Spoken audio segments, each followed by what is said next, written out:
Kami dari kelompok Bio 4 akan mempresentasikan hasil UAS Sains Data dengan judul Prediksi Kasus dan Angka Kematian Setelah Vaksinasi menggunakan model linear regression dari data Singapura. Singapura dipilih sebagai sumber data karena memiliki pelaporan COVID-19 yang sangat baik dan cakupan vaksinasi tinggi, sehingga dianggap sebagai gold standard dalam penanganan pandemi.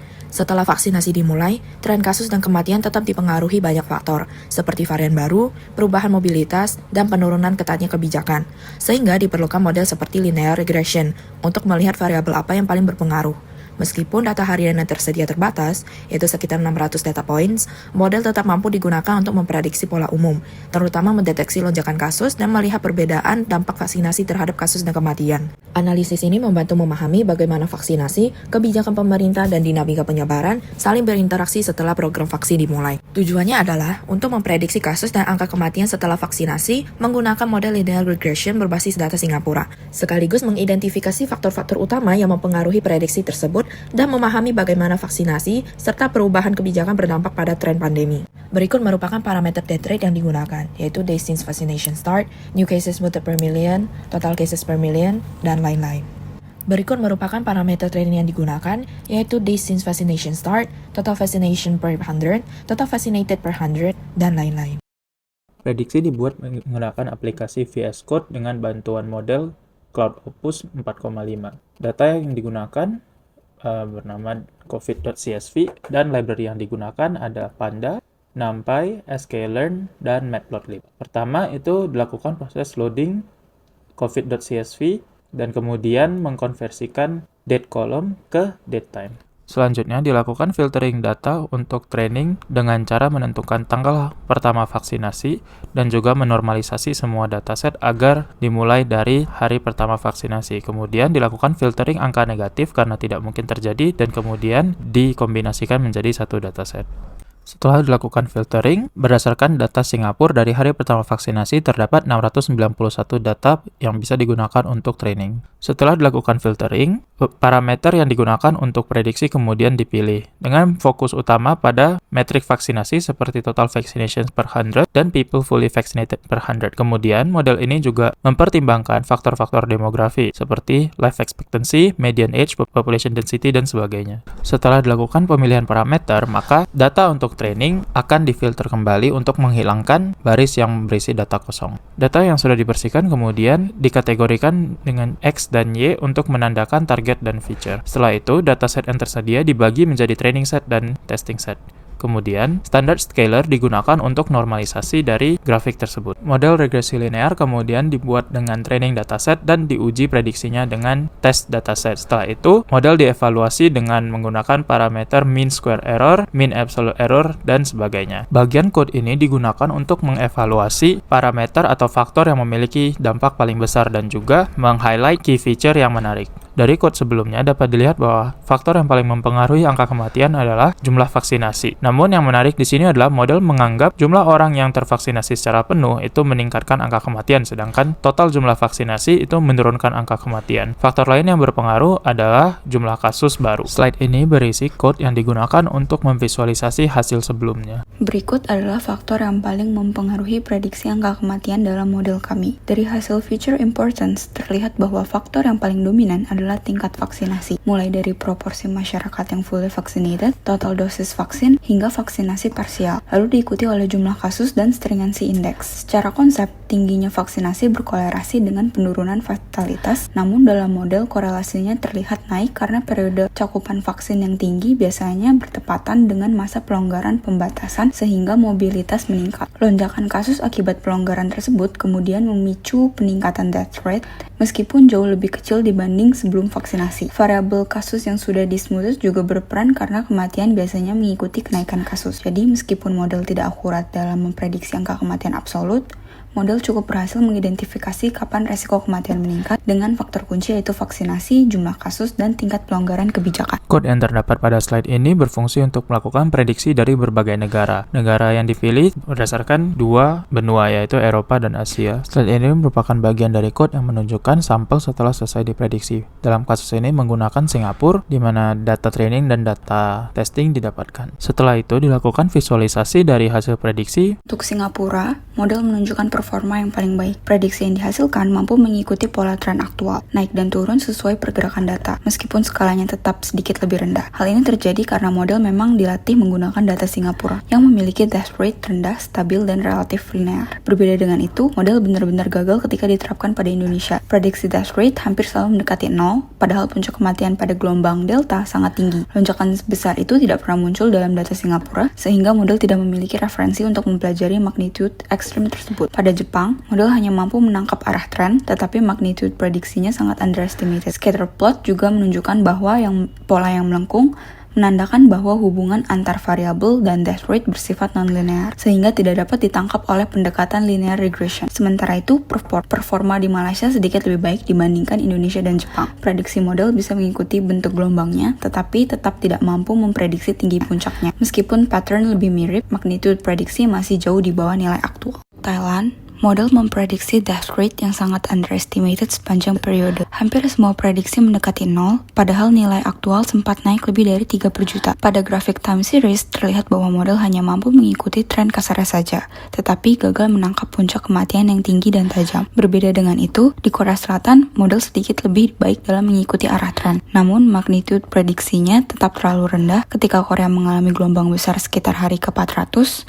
Model tidak mampu mereplikasi lonjakannya, karena pola seperti ini bersifat non-linear dan tidak tertangkap oleh regresi linear. Untuk United Kingdom, performanya lebih buruk lagi. Prediksi death rate hampir seluruhnya mendekati 0, sementara angka aktual pada awal periode bisa mencapai lebih dari 20 per juta. Time series memperlihatkan jurang besar antara prediksi dan kenyataan. Kurva aktual tinggi dan sangat bergelombang, sementara prediksinya hampir datar. UK mengalami gelombang kematian ekstrim dari varian Alpha dan Delta, sesuatu yang sama sekali tidak muncul dalam data Singapura, sehingga model tidak punya referensi untuk mempelajari pola tersebut. Terakhir, pada Jerman, model masih menunjukkan pola tren yang searah, tetapi magnitude-nya selalu jauh lebih rendah dari nilai aktual, terutama pada awal pandemi dan periode musim dingin. Model terus-menerus meng-underestimate sehingga prediksi terlihat rata dan kehilangan karakter gelombang yang sebenarnya jauh lebih besar. Pada Prancis, model memprediksi death rate yang sangat underestimated, terutama pada puncak gelombang besar. Model hanya mampu mengikuti arah trennya saja, tetapi tidak bisa menyesuaikan diri dengan besarnya lonjakan kematian yang berulang. Pada grafik time series, terlihat jelas bahwa prediksi cenderung datar dibandingkan kurva aktual yang tinggi dan bergelombang. Untuk Italia, pola kegagalannya mirip dengan Prancis. Italia mengalami beberapa gelombang kematian besar, terutama pasca Delta dan pada musim dingin, dan model tidak mampu menangkap magnitude tersebut. Prediksi selalu jauh berada di bawah nilai aktual dan tidak pernah mendekati puncaknya. Scatter plot yang sedikit melengkung juga menunjukkan bahwa hubungan antar variabel-variabel dan death rate bersifat non-linear, sehingga sulit ditangkap oleh regresi linear. Sementara itu, Australia menunjukkan performa yang lebih baik dibandingkan negara-negara Eropa tersebut. Prediksi model dapat mengikuti bentuk gelombang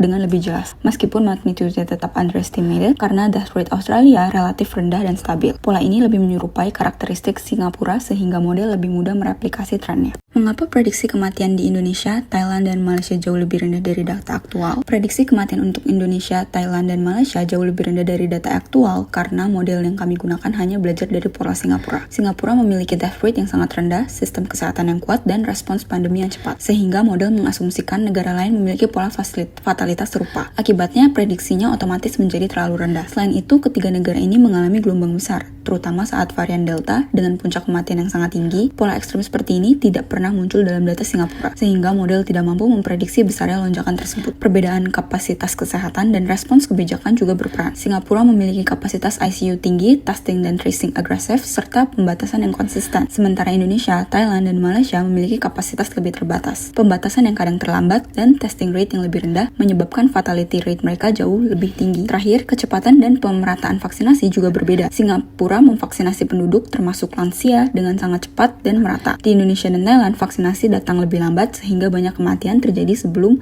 perlindungan vaksin terbentuk. Malaysia sedikit lebih baik tetapi tetap tidak secepat Singapura pada fase awal gelombang. Kode pada bagian ini menunjukkan tabel kesimpulan atau summary dari hasil prediksi. Kemudian ada juga beberapa metrik yang dihitung pada bagian kode ini, seperti RMSI dan R-square score. Dari tabel performa, kita bisa melihat bahwa model hanya bekerja baik di Singapura. Nilai R kuadrat untuk Singapura adalah 0,6056, yang artinya model cukup mampu menjelaskan pola death rate pada negara tempat model dilatih. Nilai root mean squared error dan mean absolute error juga rendah, sehingga rata-rata kesalahan prediksinya relatif kecil. Hal ini wajar terjadi karena death rate Singapura sangat rendah, stabil, dan cenderung linear, sehingga sangat cocok dengan dengan karakteristik model linear regression. Namun ketika model diaplikasikan ke negara lain, performanya langsung menurun drastis. Nilai R kuadrat menjadi negatif pada sebagian besar negara seperti Indonesia, Jepang, Malaysia, Thailand, United Kingdom, Jerman, Prancis, dan Italia. R kuadrat yang bernilai negatif berarti bahwa model bahkan lebih buruk daripada sekedar menebak nilai rata-rata.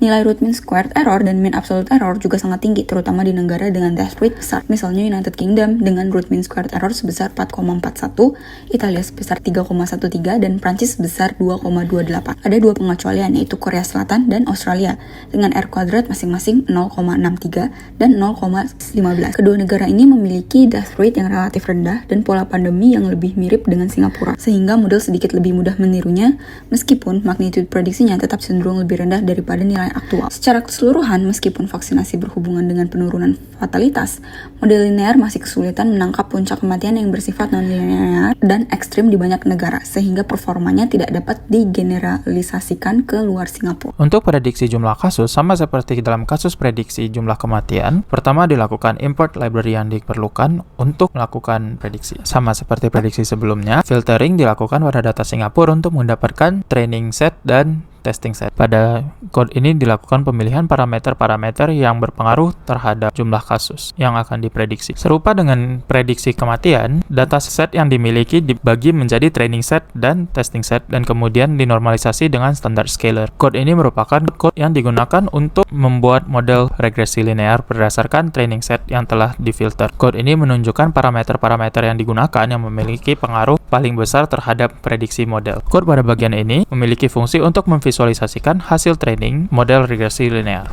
Dari hasil scatter plot, dapat dilihat bahwa akurasi prediksi kasus ini sebenarnya masih cukup rendah. Sebaran titik pada grafik scatter ini jauh dari garis perfect prediction yang menunjukkan bahwa model ini tidak mampu memprediksi nilai kasus secara presisi di hampir semua rentang data. Mayoritas, titik ini berada di bawah garis, yang mengindikasikan kecenderungan model untuk meng-underestimate kasus, terutama ketika kasus aktual sedang tinggi. Ada data kasus harian yang memiliki noise yang sangat tinggi, yaitu fluktuasi besar dari hari ke hari, sehingga sulit ditangkap oleh model yang relatif sederhana. Kemudian, banyak faktor eksternal penting tidak masuk ke dalam fitur model, seperti mobilitas penduduk, kebijakan testing dan pelacakan, munculnya varian baru atau tingkat kepatuhan terhadap protokol kesehatan.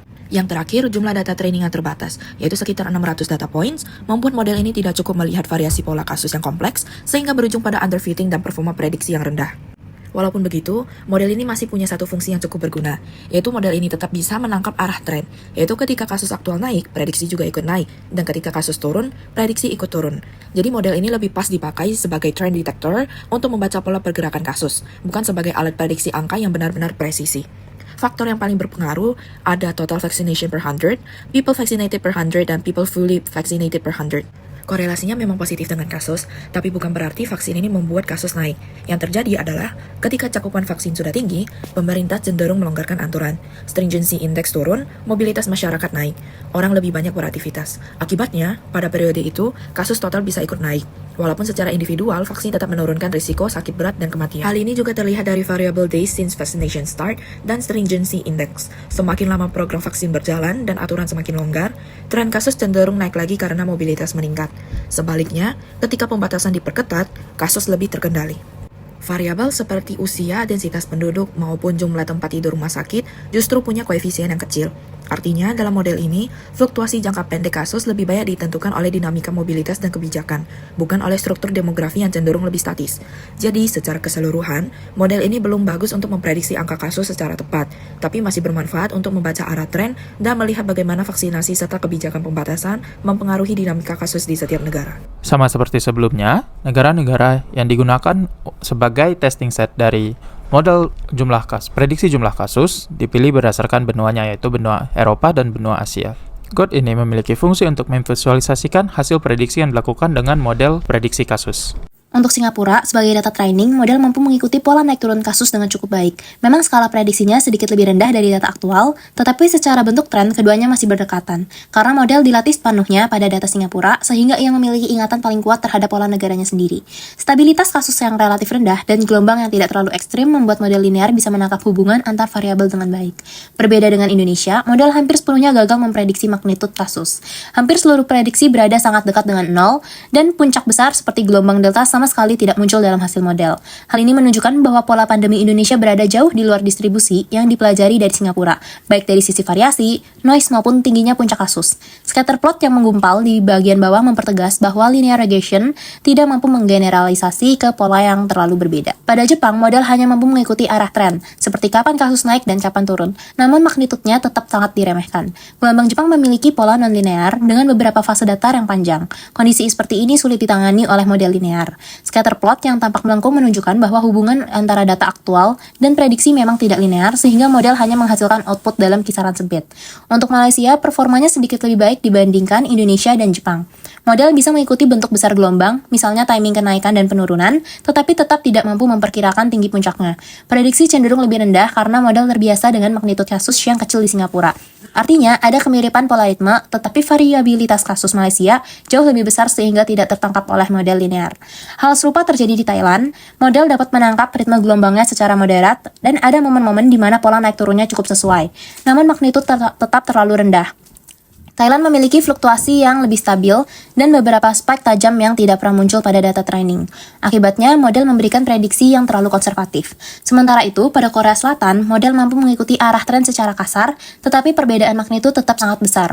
Puncak kasus di Korea Selatan jauh lebih tinggi dan lebih tajam dibandingkan dengan Singapura, sehingga berada sepenuhnya di luar kapasitas linear regression untuk diprediksi. Pada scatter plot terlihat penyimpangan vertikal yang besar dan aktual yang sangat tinggi, tetapi prediksinya tetap rendah yang menunjukkan bahwa model tidak mampu mengimbangi skala pandemi di negara ini.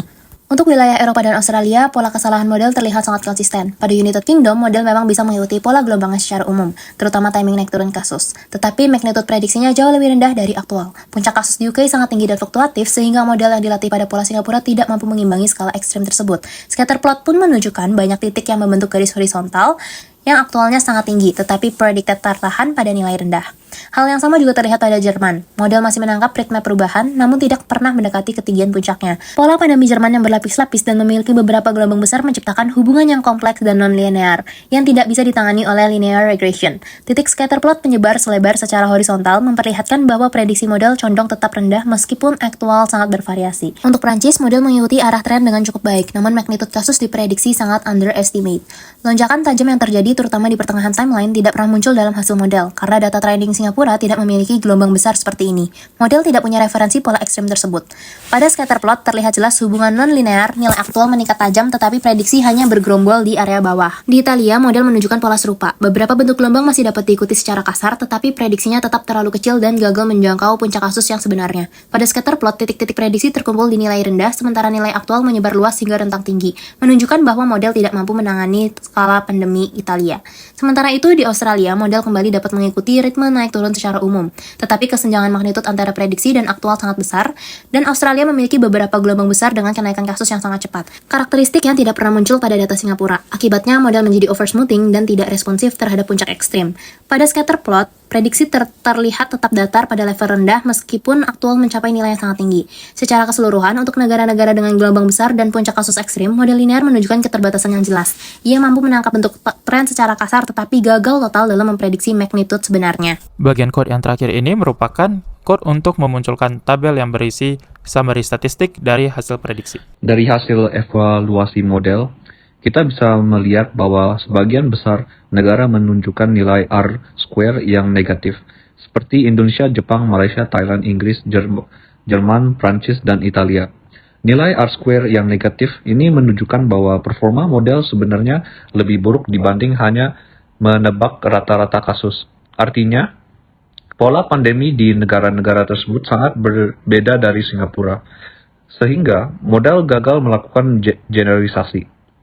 Selain itu, nilai RMSE dan MAE juga sangat tinggi, terutama pada negara-negara dengan lonjakan kasus yang ekstrim.